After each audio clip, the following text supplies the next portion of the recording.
Budget Blinds. Visit their showroom or call today for a free in-home consultation.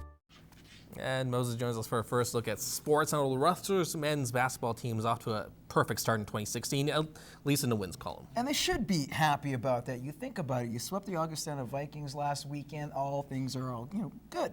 But definitely this squad has some hopes to significantly improve in a particular area. It's called their defensive play for their upcoming tilt versus Concordia. Josh Ryan reports.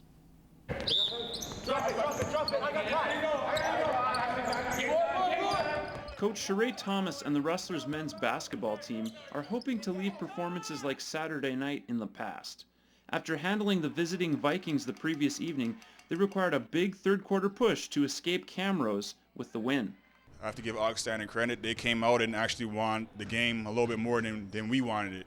Lakeland now faces the Concordia Thunder, a team that struggled in November but swept the Rustlers back in week 2 of the season.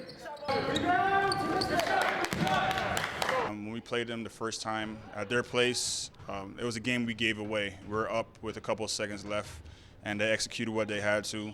In the second game, they came out and just gave it to us. Point guard Terrell Murdaugh says the squad is eager to reverse last semester's result, but it's one simple word that will achieve this goal.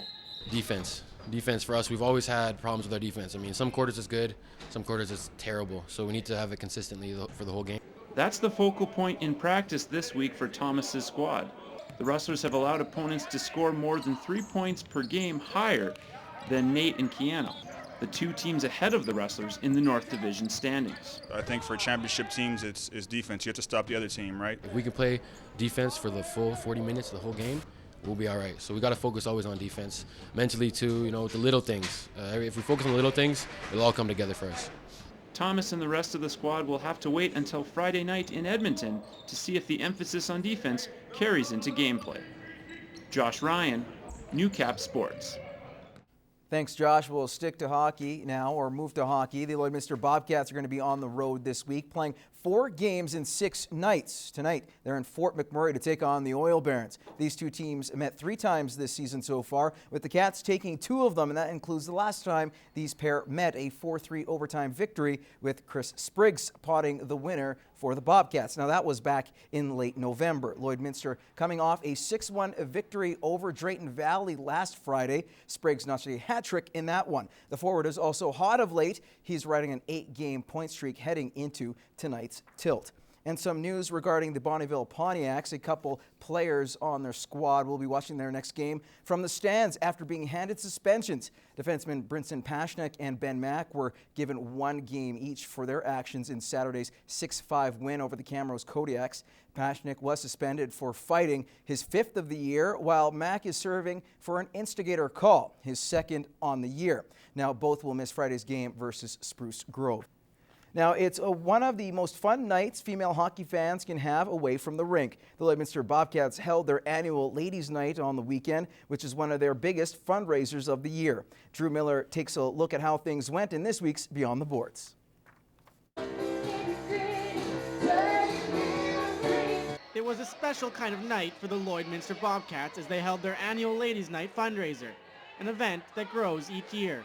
We have 40 tables, and typically we only have about 36, so I added more this year and changed the layout, so it gets bigger all the time. When I heard that the tickets were sold out as quick as what they were, I was I knew that was what was going to happen, because it's always so much fun for all these ladies here.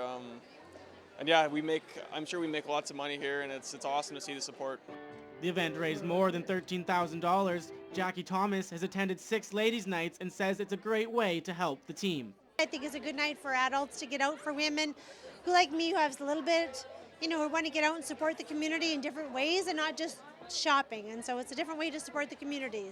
The players helped out at the event with jobs such as bartending and working the coat check, just making sure the ladies were having a good time. We got to keep them happy, that's for sure. Always got the smile on your face and making sure we can help whatever way we can. It's a fun way for the team to engage with the community away from the rink, and a fun place for the ladies to catch up with old friends. You see all the ladies, they haven't seen each other for a while, they're always screaming and yelling, and the piano players are always really good, and it's good entertainment, that's for sure.